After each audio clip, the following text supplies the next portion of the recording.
What's up, everyone? Welcome into the Dear Miss Fantasy Show with me, your host, Tera Roberts. This is the official mailbag show for Player Profiler. It is Wednesday, July 30th. I am taking your questions live, and we're going to dive right in because we've got a big topic this week. It is rankings updates. I always find those to be so much fun. I'm going to share my latest rankings, go through my takeaways that I am finding as I'm going through rankings, going through drafts, doing mock drafts and best ball, all that good stuff, and everything that I'm seeing in terms of the breakdowns of rankings and how we should be approaching it this year in your fantasy drafts. So we'll go ahead and dive right into that. But before technically we dive right in, I did want to do like a quick news and training camp updates, obviously, because there's constantly stuff going on. We'll go through it quick. We won't linger forever on this, and then we'll go right into the rankings. We'll start off with Isaiah Likely, fractured foot. This is critical. We talk about it a little bit more later when we get to the tight end rankings. But, you know, I'm actually in the middle of, well, not in the middle, I kind of just started, but I'm about to start doing a article on advantageous, or teams that hurt or help tight ends in terms of target share. And, you know, one of the things about the Ravens is that the usage of tight ends in the offense is wonderful, right? We've always loved that. And that was always what we leaned into with Mark Andrews. We want those guys that are the one or two look in their offense. And Mark Andrews was always that guy. And then we saw that dramatic shift last year where they started to involve Isaiah Likely more, and the target share for the tight ends, it's still strong. It's just that it was unfortunately split up so ugly last year that we were just left with unreliability. But we did see things pick up for Mark Andrews towards the end of the season and in terms of touchdown equity. And when we look at the receiving core, we love Zay Flowers, but there is a lack of like true wide receiver one upside there in terms of fantasy value. So this fractured foot for Isaiah Likely, not going to be a big long-term thing in terms of bad things that could have happened, not the worst case scenario here. He can come back, and they're thinking maybe targeting week 1. So we'll be borderline of him being able to start off the season. But that is something of note because, again, when you have an offense that has Mark Andrews, if they need additional time for recovery for Isaiah Likely, I don't think that they're going to push him. Obviously, this is a team that is in it for the playoffs, the long haul, Super Bowl aspirations. So we could get a nice usage of Mark Andrews uptick to start the season. And that would be lovely for us. Jacksonville backfield training camp updates. There's no true update. It's looking in extremely ambiguous. This is going to be a wild ride for us trying to figure out this thing. It feels like, you're getting camp updates in terms of first team reps and whatnot. And it was leaning towards Tank Bigsby, looking like he was getting the most first team reps. We had an involvement from Bashal Tutin. It felt like Travis Etienne was being left out in the cold. And then a couple of practices ago, things did tend to lean a little bit more towards favor of Travis Etienne. I feel like it's all over the place. So I still don't have a true stance on that one. It does make me more apprehensive with Travis Etienne. The ADP, again, it's a fine ADP. We're drafting him after guys that don't have, solidified roles and known share of carries out of their backfield. So it's not like we're having to draft him in an astronomical ceiling, but right now the better values are definitely looking like Tank Bigsby and Bashal Tutin. Then we have a defensive update here. Trey Hendrickson, almost said Trey as in Travion Henderson. Trey Hendrickson did show up to camp. He's there. He's not happy, but I sit on a tweet. I mean, I'll give the Bengals one thing, man. They they dig their feet in and they make their players acquiesce. I don't think it's smart, but that's their strategy and they execute it well, and so Hendrickson is there. It's a big deal for us in terms of fantasy value because the worse the Bengals defense is, the better it is for us from a fantasy perspective. We want Joe, although he looks miserable, when he's out there, we want Joe Burrow in those situations where he's having to chuck the ball at a maniacal rate, chase points because his defense is giving up 5,000. I know it feels like, okay, they signed Shamar Stewart. They've got Trey Hendrickson back in camp. They're going to have this new fancy edge duo here. And that's fantastic. But I do want to caution you that we should still see And we'll talk about Joe Burrow here in a second too, when we talk about the quarterbacks. But we should still see good volume for the Cincinnati offense, because you have to remember the Bengals defense was terrible with Hendrickson. Jamar Stewart being added, fantastic, but I would not expect just an astronomical change to being flipped to a fantastic defense. Saints, good news. Rashid Shaheed and Chris Olave look fantastic. That's wonderful. We love them. Bad news. It's blatantly clear that the Saints have no idea what they are going to do at starting quarterback. They are rotating these guys at an equal rate. Tyler Shough, Spencer Rattler, and Jake Haener. They're literally just rotating apparently on a schedule with first team, second team, and third team reps, which is fine. It's youth. You want to see what you got. But at this point, it feels a little uncomfortable, a lot uncomfortable, really, because it's clear they have no true lead. Honestly, my gut low-key kind of says that it could end up being Rattler that pulls this one out, but I don't know. We'll see. We need somebody to step up because they've got weapons on weapons, but they have nobody to throw them the ball. It's frustrating. And we got good value on Chris Olave. I was doing mock draft the other day on SiriusXM with the football diehards, and man, I drafted Chris Olave at some excellent value there. Zach Moss released. This has no effect on Chase Brown. It was not a factor in his ADP. And if I'm being honest, I don't think it has an effect on Taj Brooks either. If you were thinking that Zach Moss was going to be a factor for anybody, unfortunately, no. Wasn't planning on that. Brooks was somebody who, if you're looking for a backup running back and someone who has a nice added value in terms of being a well-rounded back, he's an excellent candidate, especially because we know there was such an aggressive workload on Chase Brown last year. So maybe they want to do a little bit of alleviating there. And it's looking like Brooks would indeed get that opportunity. So that's great news for us in terms of looking at handcuff value. Unfortunately for Zach Moss, it felt like this was kind of the trending way that it was going to go here. I hate to see neck injuries to running backs, but I don't know. Once you start dealing with those neck injuries, things don't go very well. A lot of injuries piling up in training camp. Xavier Worthy in concussion protocol. Calvin Ridley was limping off the field today. Juwan Johnson got a groin injury, I believe. I didn't double check what. I think it was a groin injury. I should have double checked before I started. But there are a lot of injuries rolling in. I caution you not to overreact because they sound dramatic at first. You'll hear, carted off the field, and you want to panic, and I want to panic. I'm not judging you for that. I panic too. But caution, they're taking precautions with these guys. If someone gets hurt, they're going to err on the side of caution and say, okay, we're just going to hold you out for training camp and we'll target week 1. So relax, unless we hear long-term stuff, serious stuff like surgery in terms of like Isaiah Likely's foot. That's the stuff you need to pay attention to. And I just want to do like a little honorable mention here. The most positive news that I'm seeing like across the board is from Carolina. We're getting a lot of positive news around Bryce Young and Tera McMillan, and you love to see it, especially because I know a lot of people are apprehensive about McMillan's ADP, and I get that because we're 1 year removed, burned from Marvin Harrison Jr. We want the best for these rookie wide receivers, but if they go into shaky team situations, you don't know what to expect. And we do have an aggressive-ish ADP on McMillan, but I don't think it's that bad. He's the clear wide receiver 1 there. The connection that he's forming with Bryce Young is excellent. And honestly, there's probably not a better team for him to land with in terms of mentorship opportunities from older veterans there. They got quite a few that are more on the agreeable end towards mentorship. So I think it's a good situation for him.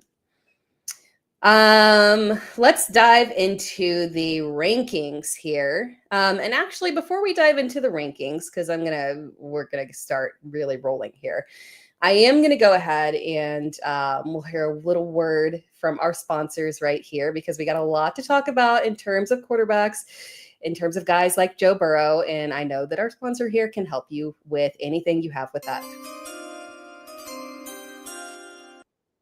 And we will be right back after this. If you play in Dynasty, you need Dynasty Deluxe, our premium package for Dynasty Leaguers. We rank over 300 players, updated every week, all year long. And there's a win now mode and a rebuild mode with superflex and tight end premium controls. and a Dynasty League sync, where you can say, sync down all of my sleeper teams, all my FFPC teams, and then you can browse around your leagues for who has needs, and then you can use our trade finder to see what kinds of trades are happening in leagues that are similar to the one I want to do. Then you can analyze trades using our trade analyzer, which balances the lifetime value, which includes pick values out to like 2028. All of that plus the rookie guide $25 value is included. So if you're just in one Dynasty League, Dynasty Deluxe is well worth it. And use your host's promo code, and you can bump up to all in and get $25 off. As the Podfather said, you can use your host promo code. That would be me, Tera, and the host code is just Tera, Tera, if you want to get that fantastic deal. Now let's dive into the rankings. People, we'll start off with quarterback. As always, you got to start off with the quarterbacks here. Quarterback is very straightforward for me, and usually it is fairly straightforward for me, but I do feel rather passionately about it this season. We've got tier one. Tier one is super clear here, and tier one plus Joe Burrow is what I like to call this. I'm going to pull up for those of you who are watching on the YouTube channel. I am going to pull up my rankings so that you can see them. It's not anything dramatically different. Again, we're very steady here. In terms of our first overall, it is Josh Allen, then Lamar Jackson, Jaden Daniels, Jalen Hurts. That is the tier one guys right there. It's a very succinct tier. They're the guys that we rely on overall with the rushing upside. They've got that nice floor. We don't have to worry about fluctuations in volume. The touchdown equity is there. We feel super comfortable reaching for them because they've got those elite qualities. Yes, I do include Jaden Daniels in that tier. I know sometimes people kind of waver just like a tiny bit on that because people seem to be very traumatized by the CJ Stroud regression last year, and I get it for sure. But at the end of the day, Jaden Daniels has such an excellent opportunity in terms of floor here. So I don't think we have to be that panicked about it. But when it comes to tier one, I do like to include Joe Burrow as like a little +1 there, because while he's not in the tier with those guys, I do think he needs to be added in terms of feeling super comfortable with him and the volume. We talked about Trey Hendrickson earlier, and fantastic for the Bengals, but overall the defense is still going to be a work in progress. There's still going to be extreme volume for Joe. We trust him at this point. I've talked in depth about quarterback this year and how the depth at quarterback is just giving me a lot of flexibility in drafts. Quarterbacks are up this year. So when I'm looking at it, there's the tier one guys that I am okay with reaching for in earlier rounds. And then everything after that is just an exercise of patience. I did a mock draft. I mentioned I did a mock draft on SiriusXM Monday night with Football Diehards, and I had several picks, but the fourth pick was one where I took Justin Jefferson, and I faded quarterback in those first earlier picks. So I ended up with Justin Jefferson, Jonathan Taylor, Bucky Irving, Marvin Harrison Jr., Jameson Williams, Rome Odunze. And then I got the urge to stack because he was there. And so I drafted Kyler Murray to stack with Marvin Harrison Jr. The mock draft, it was live, so it was only through 8 picks. And the final pick on that was Jaden Reed. I drafted Kyler because of the desire to stack on that team. But I would be 100% okay with that build if I passed on Kyler and took a quarterback outside of the top 12. If you remove that from him and then insert anybody from that round, it's still just an absolutely beautiful team. And then you can package it up with a later round quarterback here. In this particular build, I would probably look to pass on Kyler, draft a Jared Goff maybe, and then maybe do a stack with JJ McCarthy as my QB2 upside play if it works out, and that connection with Jefferson is incredible there.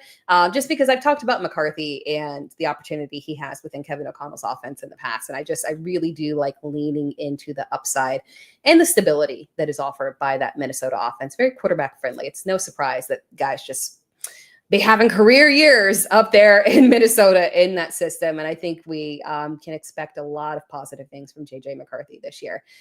There's just an insane amount of quarterbacks with easy top 10 upside and legitimate top 5 upside being drafted in double-digit rounds, even later rounds too. Now, I don't think this is, by any way means that you have to fade quarterback, just fade it. Don't draft any other early guys. Don't waste those picks, because I do think, when you're looking at those rounds, there are some weird tier breaks, and we'll talk about those at other positions in a second, to where you look at it and the value of a Lamar Jackson or a Jalen Hurts is just so much higher than the guys that are going in that round. So there are times where it is okay to lean that direction. But the flexibility that we have, just really, really fantastic this year. Moving on to running backs, because they're a little bit less straightforward, right, than than the quarterbacks here. Running backs are very interesting here. And pulling up my rankings for those of you listening on the podcast, just running through the top. I'm showing the top 24. Oh, you guys, I remember you guys can't see the top 24 when I'm got my graphic in here. So let me see if I can remove my overlay here real quick so that you guys can see the full top 24 there. That's prettier if you're watching on YouTube. All right. So first overall, it's Bijan for me, followed by Saquon, Jameer, Ashton, Genty. Yeah, I'm a bit bullish on that. Derrick Henry, Achan, Christian McCaffrey, Jonathan Taylor, Bucky, Josh Jacobs, Chase Brown, Kyron Williams. That rounds out the top 12. And then we go into 13 at James Cook, followed by Breece Hall, Alvin Kamara, Kenneth Walker, Chuba Hubbard, James Conner, Omarion Hampton, David Montgomery at 20, DeAndre Swift, 21, RJ Harvey, Travion Henderson, and then Tony Pollard rounding it out at 24. My biggest takeaway this year, and I feel very passionately about this because it goes against my typical preferences when I draft. I've never been a 0 RB drafter. It just doesn't really hit the way that I truly enjoy hitting with running back with RB1. I tend to lean more hero RB in it's often fading tight end. I like to stack up early on wide receivers and find something of value in the dead zone. There's always something there. I've talked about it before. Year after year, you lock in on one, you grab it, you hold on to it, and it works out. And voila, you did it. Your hero RB strategy paid off. But the biggest takeaway that I'm having this season is that I feel compelled to not do that strategy. And if it's compelling me to not do it, I feel like that means a lot because I am so pro hero RB. Early round running backs this year are less about tiers and more about avoiding a aggressive cliff that comes around RB 16. Now, for me, that is Kenneth Walker. For the Fantasy Pros ECR, that is Alvin Kamara right there. But the clear cut line right there does seem to be where people feel comfortable. It's whatever is right before Chuba Hubbard. And then you have a nice little tiny little range where you still have usable guys. They're just not those high, overall RB1, those top 5 upside guys, with Chuba Hubbard to, let me see, what is that? That David Montgomery range. So you only have a few there with Chuba Hubbard, James Conner, Omarion Hampton, and David Montgomery. And then you hit just a very, very aggressive cliff after David Montgomery, where you get into a very ambiguous role of low-end RB2s, high-end RB3s that have a lot of uncertainty around them. Looking at the first here, we know we're comfortable with Bijan and Saquon and Gibbs. And after that, there's just such a wide variety of guys that offer overall RB1 upside. It is really just choose your character because they've all got advantages to them. So that's why I'm talking about just making sure that you're snagging guys before that cliff, because if you can double up and you get yourself a Bijan and pair it up with a Breece Hall, Alvin Kamara, Kenneth Walker, something, right? You are looking very, very steady there. Maybe you double up with I think in one of the teams that I did in that mock draft, I don't think I went double up on rounds 1 and 2. I think that was 1 and 3 that I did, but you can pair up Ashton Genty and then come back around and get somebody else. And it's just, you've got so many options there to pair up one of those guys that, again, legitimately all of them have realistic top 5 upside. You feel super comfortable with it. And after that, you hit that range where we're in that Chuba Hubbard to David Montgomery range, where we're not panicked over those guys. Those are lead backs. but they're not lead backs technically because David Montgomery is in there, but guys that put out lead back quality numbers and you feel comfortable with them. They're safe. They just don't have that same level of upside that our previous ceiling guys are at. You know, you cut off at an Alvin Kamara because you know that an Alvin Kamara can get you top 5 upside, even with the shaky running back situation. You know the ceiling that he has. Then when you get to a Chuba Hubbard, you just don't have that same ceiling realistically. Love him to death, but that just doesn't happen, right? So I found myself going a bit more robust RB. The next grouping of guys for me is that Chuba Hubbard, Connor, Hampton, Montgomery range. Looking at all of those guys, Hampton is the guy that I feel is the most fluid in there. The one that maybe stands out a bit in terms of he's got the youth, so you're not worrying about him having any aging concerns. He potentially can have the backfield to himself, depending on whatever is going on with this Najee Harris eye injury thing from the fireworks. We don't know exactly what the timeline is on that. I wish we had some more details, but we are seeing Hampton's ADP start to creep up a little as people start to realize that if this guy has the backfield, he does in fact fall into that other tier where you're looking at him and saying, okay, this is locked in, good offense. I feel comfortable with explosive running back. This is something that could work. Now, the thing is again, we don't know the situation with Najee. And the reason that he falls back in this area for me still is because Najee just tends to be, I've talked about him before, he's a coach's running back. He's a guy that is just very reliable. You know exactly what you're going to get. He's dependable. You know he's going to be on the field. You know that he's not going to fumble the ball. He's just a guy that coaches tend to like. And we do know that the Chargers earlier on last season with Gus Edwards and J.K. Dobbins were okay with implementing a little bit of a committee there. So we could have seen that early if Najee, we could see that early if Najee was going to be on the field, but this is also giving Hampton the ability to potentially just run away with the job here. So it's something that we've really got to pay attention to and try to dig into, because if he is the solidified lead back, I absolutely would push him up into that running back comfort level. The ADP is aggressive. It's going to get aggressive, but it is what it is. We just need to run with it and feel good about it, right? Because the thing is that while the Chargers do want to operate in a committee and run and be a run heavy offense, we did see that last year when Gus went down, they let JK be the guy. They didn't force him into committee with the next man up, right? So if we're in a situation where Najee isn't able to go, I do think that it would be a 3-down back situation and we wouldn't be forced into having additional lower end running backs pushed up into action there. Moving on to the next player, Chuba Hubbard. Volume is safe. I am optimistic. Again, I like the Panthers offense. I like the potential. I like Bryce Young. I like Tera McMillan, what T-Mac as we're supposed to call him. Whatever, McMillan. I like him. And so I am optimistic that there will be an increase in touchdown opportunities here. So I feel good about Chuba. But again, it's one of those situations where you just can't give him that same ceiling that you would in terms of just sheer volume that you would towards a guy like Chase Brown or aggressive touchdown opportunities that you saw last season with James Cook. I just don't think that is the same comp there. But again, very safe pick. Very safe pick. If you have to go into this tier, you can't go wrong there. James Conner, not the same situation here. He's obviously the lead back, and year he proves himself to be able to retain that job and pull through. But I feel like, you get that gut feeling, and hate to go off of gut feeling in fantasy, but I do get that gut feeling with him that we are nearing a wall. And we do always have that mild, like little lingering injury concern here.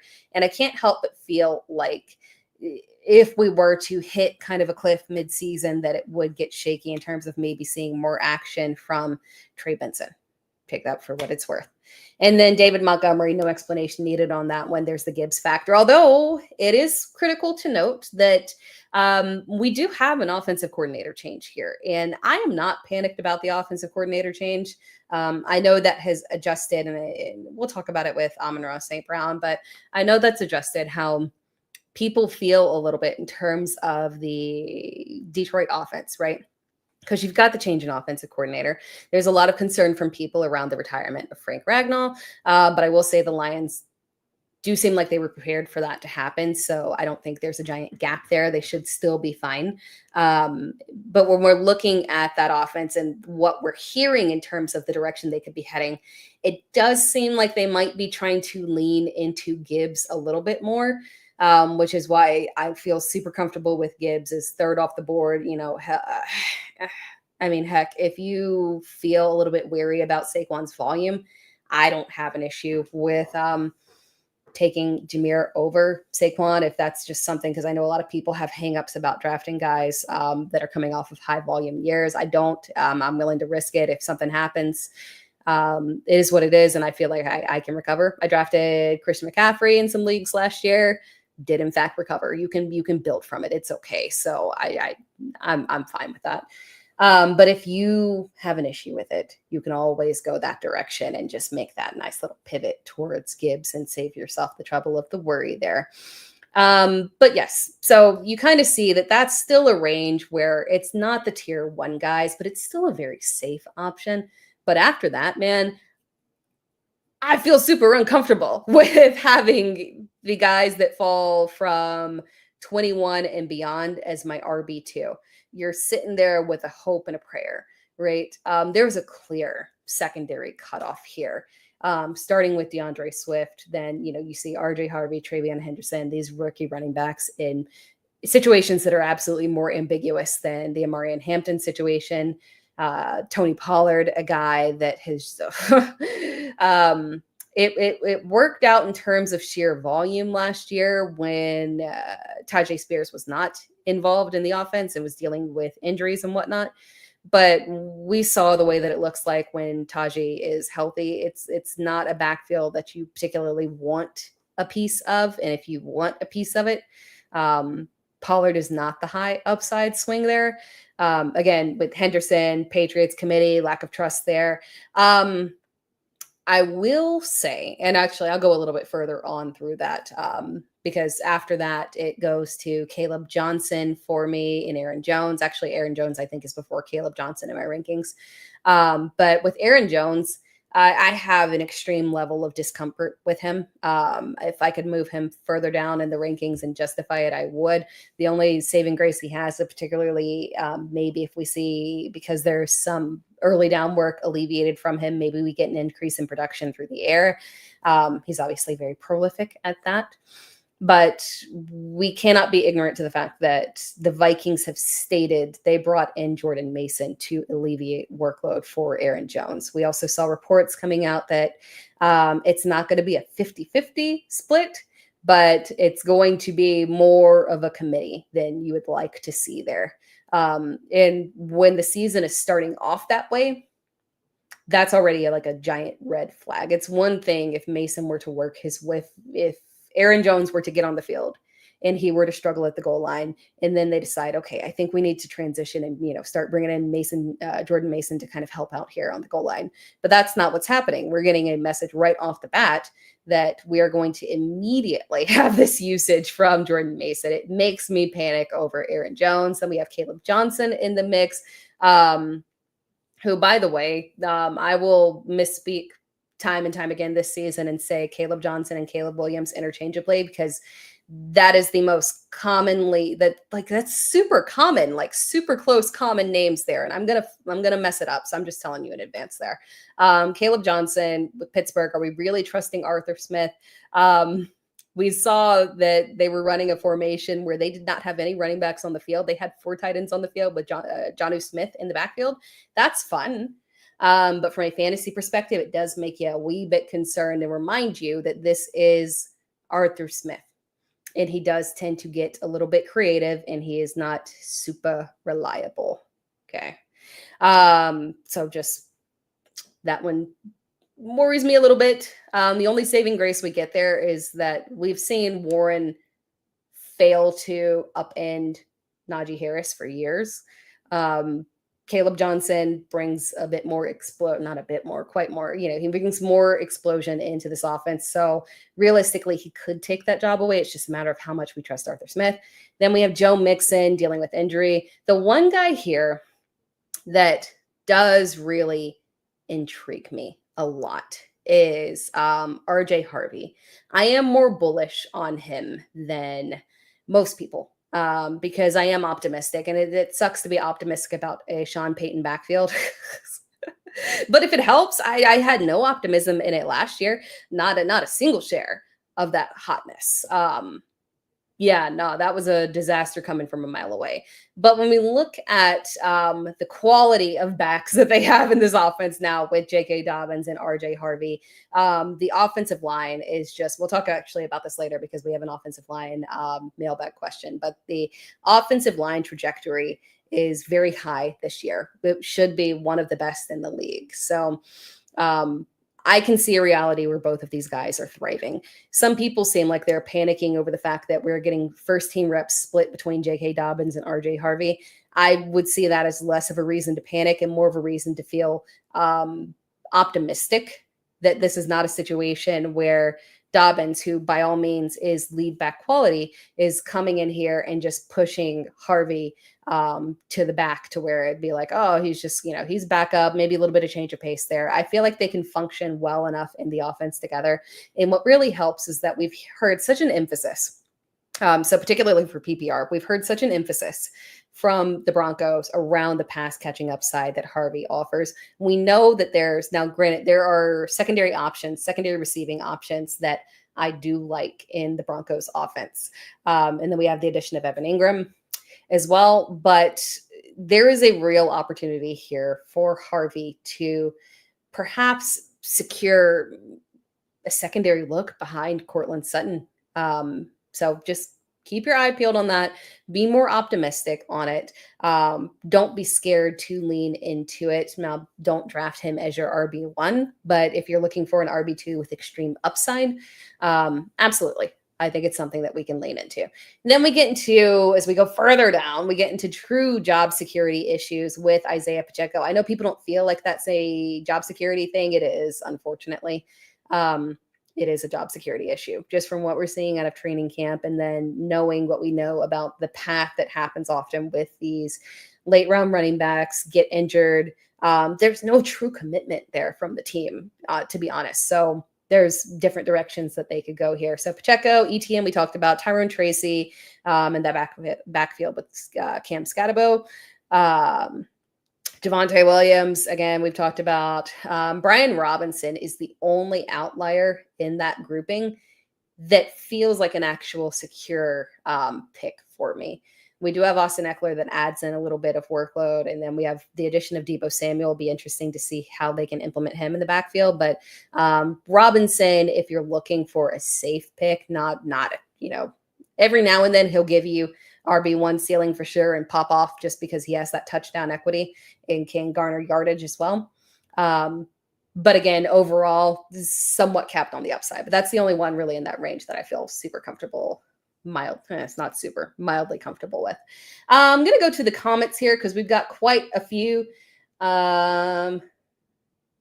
Let's see. We've got, thank you, Austin Carter, from Uncle Ted. Swift with Ben Johnson. Okay, I'm going to show this one. Swift with Ben Johnson is top 5 because I didn't hit on Swift. I actually didn't talk on Swift. That's a shame. I didn't mention him. My concern with Swift. Where did I swear I planned to talk about this. I might have skipped over it. That's weird. My concern here with Swift is the fact that Ben Johnson, I believe, will have a very short leash. I believe the RB1 job right off the bat remains with Swift. We do have I remember where I was going to talk about this offensive line. We do have the offensive line upgrade as well. But my concern here, and we have kind of seen it through training camp, Ben Johnson does appear to be a no-nonsense coach. We've seen it with the way that he's been treating Luther Burden. I do think that if there is something that he does not like about the way that Swift is taking or not taking advantage of stuff in the backfield, I do worry that there will be an incredibly short leash because he doesn't have to sit there and figure out, like, okay, well, what's the upside with Swift? He knows Swift. He knows Swift's capabilities. He knows his upside. It's no different than what he saw before. So if it doesn't work out, we could see a very abrupt change. That is my fear there, is that I don't believe he has true job security. If it works out in this offense, absolutely, we can get into a situation where he has RB1 upside. But if it doesn't work out very quickly, I got a bad feeling that this will be yanked. And I do think that we could see a pairing of Swift and either Roshan Johnson or Kyle Monangai that would make Swift maybe not the most productive back in that outfield, or back in the outfield, back in that in the backfield. So that's my only concern there. Comment from Uncle Ted. Well, this is spicy. Jaden Blue will outscore RJ Harvey and Ashton Genty. We did get, so we got the little rumors. I actually made a video on this. I posted it. Oh, I don't know if I posted it on Twitter. It's on my TikTok for sure. And YouTube channel, my YouTube channel. But we did get a update a few weeks ago of a rumor that Jaden Blue was being lazy. And rumors are rumors, but Brian Schottenheimer actually came out and addressed that rumor. And maybe there's a little bit of truth to it, because what he said was not that he called Jaden Blue lazy by any means. He said that Blue was picking up things a little bit slower, and there were things that he needed to work on, but he feels like Blue made good progress over the past few practices, and that he's, trending upward. So that does kind of lean towards there was a little bit of truth there, but that he is on a good path here. When it comes to the Cowboys backfield, the reason why I struggle to see Blue in a scenario where he can outscore any other rookie running back of the top, well, other than Quinshon Johnson, up through Travion Henderson. My struggle there is that I don't discriminate against small backs. I like small backs. I was very, very pro defense of Jahmyr Gibbs back when everyone was like, oh, you can't be a lead back. He's so tiny. Sub 200-pound backs can't do it. I got a lot of heat for that. But when it comes to Jaden Blue, I do worry that he is not NFL 3-down back capable. And if it doesn't work out with Javonte Williams as the lead back, I do feel like Jaden Blue would be more of a supplemental change of pace, third down kind of back. And that's cool. That will add some pop, but I don't think it's going to give us the ceiling that we're looking for on that one. That said, the ADP is ridiculous. So by no means am I, is this a fade situation? The ADP is just stupid for everybody. So if you want to invest in a piece of the Cowboys backfield, I advise it, because when we look at the Cowboys backfield, it's easy to judge. But at the end of the day, if Dak plays a fully healthy season, and CeeDee Lamb kind of tipped on this one, if you get a fully healthy Dak for an entire season, the amount of goal line opportunities that will be produced from this offense, it's a guarantee. Right? So something has to click out of that backfield. Take your investment. Javonte is going in the 9th round. You don't have to reach on that. It's not, you're drafting him to be on your bench as your RB3. And then the other guys, obviously, much later round draft picks. Let's see here. Yeah, the borderline lazy comment was very interesting. Very interesting. It did appear to motivate him. I don't know, just the way that Schottenheimer addressed it was telling that it was there was some little bit of truth to that, potentially. Let's go with the running backs. Yeah, let's move on to the running backs here. Let me change up the graphic and pull up our running backs. There we go. Running backs here, or I'm sorry, wide receivers, Jesus. Put down the running backs, bring up the wide receivers here. Wide receivers. Again, the main outlier that you'll always see for me on a ranking is that I will always be higher on Cortland Sutton. It's canon for me at this point, so it is what it is. Lord be with him this season, so y'all don't come back and roast me.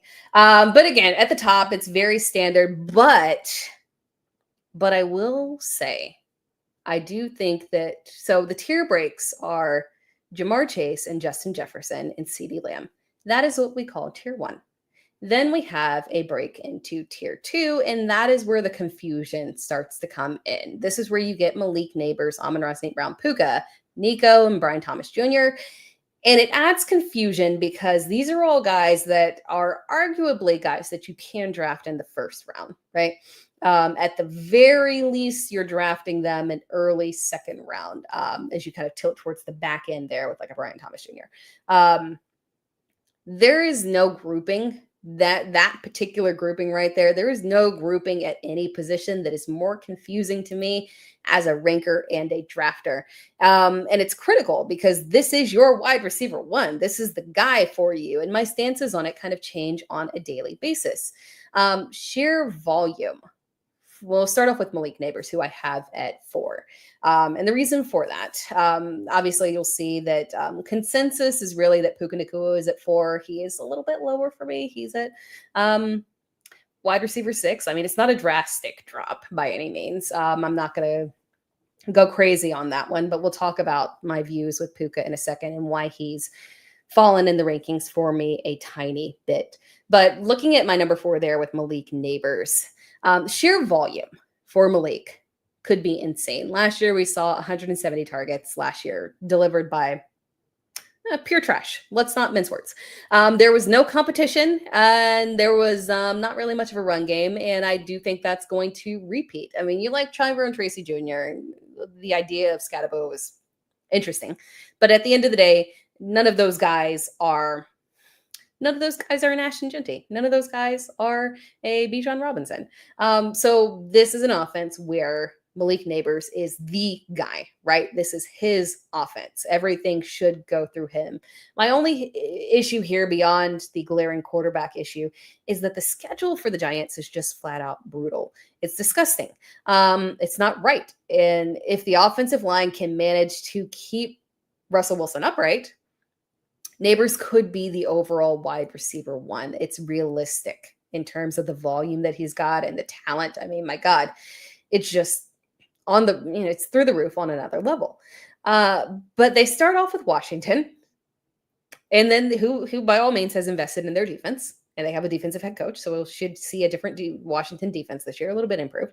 But then they go to Dallas, Kansas City, LA Chargers, New Orleans, Philadelphia, Denver, Philadelphia, San Francisco, Chicago, and then they get a little bit of reprieve in Green Bay. This schedule was unfair, and the NFL should be ashamed of themselves for doing this to the Giants. Now, those are some strong offenses that maybe will force the Giants to push a little bit more pass volume if they can manage to keep strength in their offensive line here. And to their credit, the defense, the Giants made a lot of defensive investments. They could theoretically make major upgrades in performance. And I do think they will, but it's just a terrible scenario here. We're banking a lot on the offensive line. But the good thing about Malik is that he can be used all over the field here. So there's a wide variety of ways to get him the ball, because at the end of the day, he is the superstar in that offense. Amon-Ra St. Brown is my wide receiver 5. I feel like there's this like latent skepticism around Amon-Ra St. Brown. I don't really get it. I know there's some fear with, again, we talked earlier about potentially some fear with regression of the offensive line, with Frank Ragnow retiring. I don't see it. I think they're prepared. There's the worry of the loss of Ben Johnson. I think that might be just a tiny bit overblown. They know what works for this team. They're not just going to fall into the abyss with Johnson gone. There will be adjustment, but it seems like the adjustments that they plan to make are more so in the run game. Again, I mentioned leaning a bit more on Gibbs. I'm not expecting a significant change for the receivers. Amon-Ra has been the overall wide receiver 3 for 2 straight years, and that was with a reduction in targets from Jameson Williams last year. Let me rephrase that. That was with a reduction of targets that was essentially from the ascendance of Jameson Williams last year. Amon-Ra St. Brown's baseline is just very safe. I find myself struggling to justify any skepticism around him. I think he's a fine pick. Is he in theory someone that can reach that Jamar Chase level? No, he's not. But not everyone can be Jamar Chase, right? And so I think a reasonable top 5 wide receiver retaining that is perfectly fine. We had a comment here from Shivani that the fear is Jameson Williams taking away targets under the new OC. I mean, it's possible that it could go that direction, but quite frankly, when I look at the targets last year, there was a decent reduction with Jameson. It would be quite strange for there to be even more of a reduction. I don't know how they would manage to work that in. Now we'll talk about Puka Nacua. And I'm going to preface this. I hope this is a safe space for me to admit something. And I'm going to try and word this very carefully. I think some fantasy managers and analysts might be holding a candle like lit a little bit too brightly for Puka Nacua's rookie season, and it maybe is causing like some blinders here. By no means am I saying that he should not be drafted as a wide receiver 1. I'm not saying to fade him, but I think we've got some aggressive bias going on here. And I'm going to say this carefully because I'm fully aware that this could be clipped. I'm not saying fade Puka Nacua, but some of you need to be a little bit more concerned about what's going on there in LA. We've got the combination of the Stafford back injury. Something that's being overlooked is the offensive line. Alaric Jackson is dealing with blood clots. And then another big factor for me, and by the way, that offensive line, he is the critical piece of it. The offensive line is crucial to Stafford. That is it's so critical there. And then on top of that, we have Devontae Adams, who is literally a more reliable version of Cooper Kupp as the direct replacement there. I cannot emphasize enough that I do love Cooper Kupp, but we should not kid ourselves. It was 1 year. It was 1 year back in 2021, and he folded like a chair when Puka came. Devontae Adams has not shown any signs of regression that we saw from Cooper Kupp over the past several years, and he is by far the better receiver. That shouldn't be a controversial take there. Adams is more of a threat to Puka than we want to admit. There's a lot going on here. I'm just asking people to think it through. He's just moved a little bit back further in rankings into an area where there are situations that make me feel a little bit less uncomfortable. Like when you get to a Nico Collins, we've got the CJ Stroud.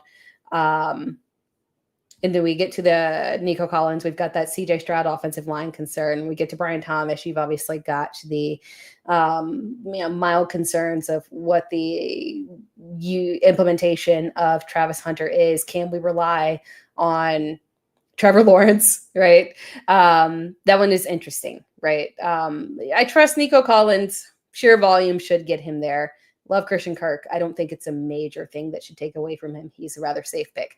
I will say that Brian Thomas Jr. is the one that's more confusing for me because he goes into that area where we've got A.J. Brown, Drake London, Lad McConkey, and those are also very high upside guys. And I'm holding on to faith that this offense from Liam Cohen is going to work out perfectly. Trevor Lawrence is going to have a bounce back year. It's going to be perfectly fine. But we do have to acknowledge that we did not see Trevor Lawrence feeding Brian Thomas Jr. That was Mac Jones. Again, not a major issue, just something that makes him kind of fall back further into those rankings with guys that are a little bit more slightly more ambiguous than our top guys, right? Then we get into something else that I want to point out. So if you look here, everything is very standard. And once you get towards outside of my top 12, at 13, I have Jackson Smith and Jigba. 14, Garrett Wilson. Then Mike Evans, T. Higgins, Devontae Adams, Terry McLaurin, Cortland Sutton. Again, I talked about that. Marvin Harrison Jr., DK Metcalf, DJ Moore, DeMonta Smith, Zay Flowers. One thing that I want to point out is that the low-end wide receiver 2, high-end wide receiver 3 range is more juicier than you realize. When we're doing mock drafts, that range kind of feels a bit icky, but I think we need to reverse it and look at it from a different perspective here. Terry McLaurin has fallen with the holdout, but he's still a wide receiver 1 option. Marvin Harrison Jr. Has the target competition from Trey McBride, right? And we still require Kyler Murray to actually find Marvin Harrison Jr. and for the offense to operate more competently. It is interesting, though. They've had several injuries on defense, and that's interesting because their defense was making a lot of progress towards the end of last season, the back half of last season. So if the defense is struggling with injuries a little bit, maybe we could see the Cardinals have to force a little bit more volume through Kyler Murray because Kyler was very efficient. I will not say that there was any issue with Kyler Murray last season. It was just that they were holding back that volume in terms of the offensive game plan. So I think that there's a lot of opportunity there for Marvin Harrison Jr. DK Metcalf is the wide receiver 1 locked in for Aaron Rodgers. I know it's the Steelers and it feels icky, but Rodgers likes to do one thing, and that is feed his wide receiver 1.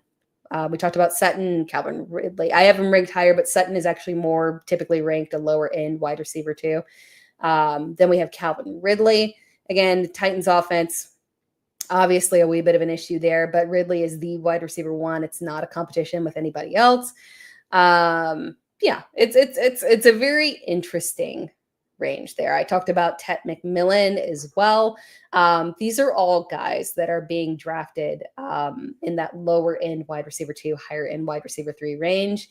And you can grab several of them, right? If you go robust RB, like I was saying earlier, and still walk away with, let's say you can walk away with one of the top guys, one of the top wide receiver 1s, and one of the guys in this range, and be very, very happy with your picks because these are guys that offer true wide receiver 1 upside here. We'll close things out with the tight ends in this one. Oh, no, I'm kidding. No, we won't. We have a couple of mailbag questions as well. But for the rankings, we'll close things out with tight ends. Very straightforward. Just be patient. We know that there's the big 3. You got the big 3, and then be patient. Bowers, again, where he's going is truly dependent on your league mates. I am seeing that he's at least sliding more so into the early second round range, but someone can snag him in the first and not even think twice about it. So it is what it is on that one. We've talked about him and the target share, and I do like the secondary options in terms of receivers in that receiving core for Vegas. Trey McBride, very straightforward. Kittle, very straightforward in terms of the opportunity that he has with the exit of Deebo Samuel and the injury to Brandon Ayuk. His ADP is rising. Kittle was my favorite, quite frankly. I was all gung-ho, like, forget Brock Bowers, forget Trey McBride. I'm taking George Kittle in the 4th. That ADP is rising because everyone has realized, oh my God, why are we drafting George Kittle in the 4th? Yeah, let's go. Because he's got the same upside as everybody else. So unfortunately, the ADP is rising there, but that's the cutoff right there for me. Those are the target hogs. Those are the guys that we feel comfortable with. Everybody else really has inconsistent volume or will be touchdown dependent, or they're in an offensive situation that is a wee bit weird. I will say that TJ Hawkinson's value is interesting just because, remember, he came in midseason last year off of the injuries, so we should see a better version of him this year. Again, I talked about Mark Andrews. Evan Ingram is the one that perplexes me the most because I want to believe in it, but man, I mentioned I was writing that tight end target share, and the target share for tight ends in Denver, frightening. Sean Payton has got to change his ways. And Evan Ingram is a guy he could absolutely do that for, but it makes me a wee bit uncomfortable. I prefer to kind of wait to Tucker Kraft. I think he's actually one of the more interesting options here. Perhaps the biggest value pick, and the connection that we're seeing from him and Jordan Love, it's just continuing to grow here. That's one that's really being overlooked. And then if you want to do a full fade at tight end, it's possible. There's streaming options out there. You got Chig, you got Brenton Strange, you got Mason Taylor, Elijah Arroyo's coming up. Hell, you can even go to Jatavion Sanders. So there's options out there if you want to go that direction and do a full fade and stream. Let's do some mailbag questions before we close things out because I got somewhere I gotta be. From Phobos456, wanted to know which NFL teams have the best offensive linemen for protecting the quarterback that is critical for touchdowns, and then the running backs for those big 100-yard games that we get those nice little bonuses on. depending on what your league is, sometimes you get those bonuses, but I guess my mind went heavy DFS right there. I'm just thinking about that DraftKings bonus. Anyway, going back to the offensive lines, I've pulled a couple for you here. Obviously, we know Eagles, it's top end, it's supreme. That has no factor in with Saquon. But you do need to consider it when you're talking about Will Shipley as a handcuff. I know he is not inspiring, but anybody could run behind that offensive line. So if anything were to happen to Saquon, or, obviously he had a high carry season, if Shipley was to step behind that line, he would be fine, legitimately. The Broncos offense, I kind of tipped my hat on this one earlier. They're being overlooked. And that is the key to where I feel like we don't need to fear Bo Nix as a regression candidate over that fear of like a CJ Stroud situation. And the thing that can open up for RJ Harvey and JK Dobbins, both being successful in the offense. The Bills line is solid as well. This is key, not just for Josh Allen, but for James Cook, for his repeat, because I know there's a lot of skepticism around James Cook and the amount of touchdowns he got. It was aggressive and it screams regression, but the overall stability in that offense as a whole, I mean, the line you just should feel very comfortable with James Cook.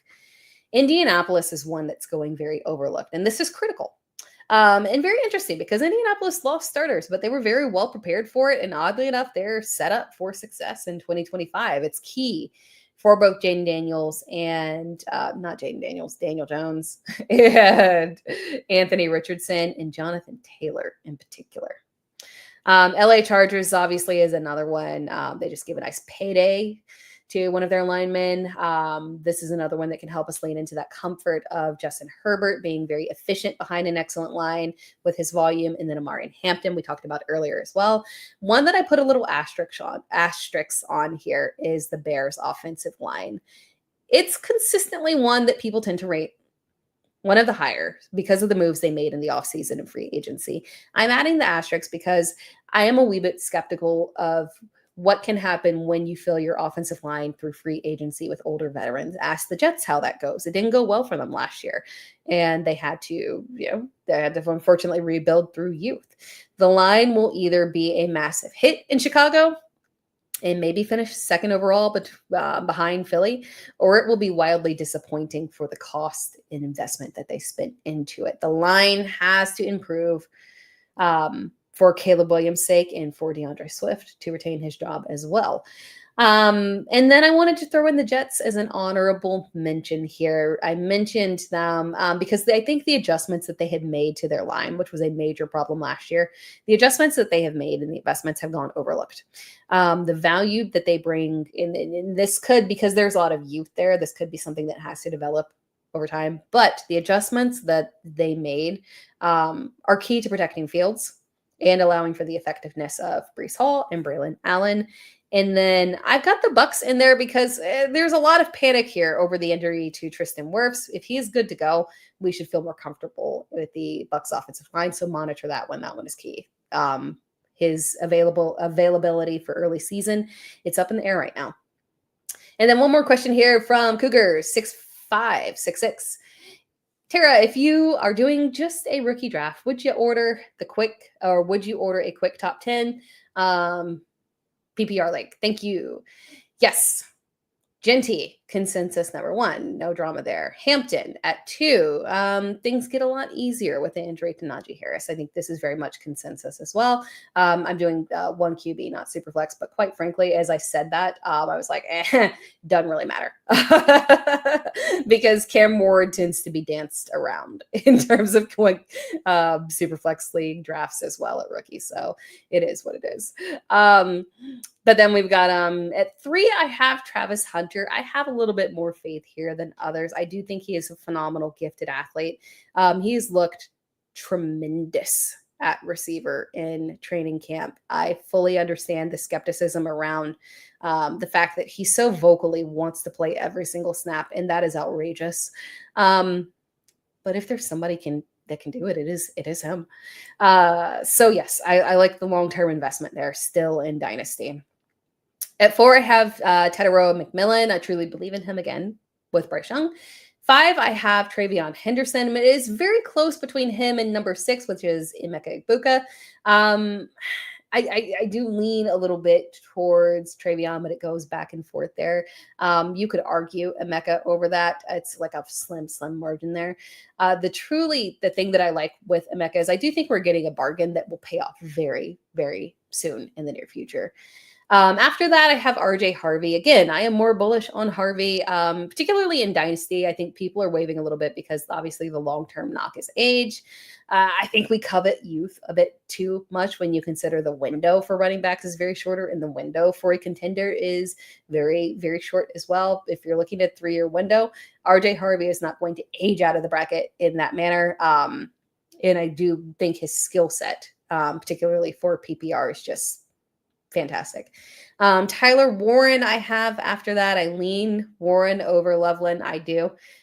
Just because I do feel like when I look at Tyler Warren, I think there's a legitimate path to him being the first look in this offense. It's just easier than it is for Loveland.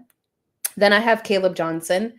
And then I have Colston Loveland. Again, he has that Sam Laporta feel to him, right? Just because of the sheer athleticism and receiving capabilities. From KFN Clips, let's see. I have the 8th pick. Who should I try to target in round 1? Again, for me, and it has a lot to do with exactly where you are able to draft. If you are able to get neighbors there, I would highly advise that. And it's possible. Yeah, because you're thinking neighbors, you're scared about the quarterback situation. I talked a little bit earlier about it. I don't have fear around the quarterback situation. The sheer volume, what he was able to produce last year, and the quarterback situation was just as ugly as humanly possible. It's a lot better situation this year. Russ is a serviceable quarterback. I don't think we'll see Jackson Dart until later in the season, if anything, just because, again, the schedule is just stupid daunting. I don't see an entry point until when they get towards week 10 or so. So, and then as a safety valve, we've almost got Jameis as well. And if for some reason we get to the point where we get to start Jameis, my God, that would be amazing. That would be just pure money. We would see 200-yard games from Malik Neighbors on a weekly basis if Jameis Winston was starting. Giants holding us back there from our fantasy glory. But yeah, I would 100% target Neighbors there if you can. After that, I talked about my preference, if you're not able to get Neighbors there, would be to go with an Amon-Ra St. Brown. But that'll do it for us. I appreciate you all tuning in. Thank you so much for joining in. Again, good chat, good questions. Thank you again. That wraps things up. As a reminder, please be sure to subscribe to the podcast on all platforms if you have not already done so, because we are rocking and rolling, and it's going to get even better heading into the season. And it feels good when I get subscribers. So I would like that if you subscribe to the Dear Miss Fantasy podcast, and also Player Profiler as well. And then if you're in the mood, make sure that you are following me on all platforms. It's Tera Time on YouTube, Twitter, Instagram, TikTok. All good. Pretty much anywhere. Thank you guys for tuning in. I appreciate you all. We'll talk again next week. My God, we have football tomorrow, people. We have football tomorrow. By the way, make sure that don't overlook that game. I know that Hall of Fame games are like a little bit buzzkill in terms of us not being able to get the stars unless your name is like Josh Jacobs. But we are getting to see the rookies for the Chargers. So we're going to see Omari and Hampton in action. We're going to see Trey Harris. And also we're going to see Keandre Lambert-Smith, which is very interesting because both of those guys, Harris and Lambert-Smith, could theoretically push Quentin Johnson out to the side. So I'm ready to see those guys live in action. I'm excited. Get excited. It's going to be fun, people. Thank you so much for tuning in. Again, I will see you next week. Goodbye, guys. Hey, I want to thank you for being part of this broadcast. If you have any thoughts on it, leave a comment. If you enjoyed it, make sure you leave a like. And if you want to see more shows on the Player Profiler channel, subscribe to it. That's how we know you want more.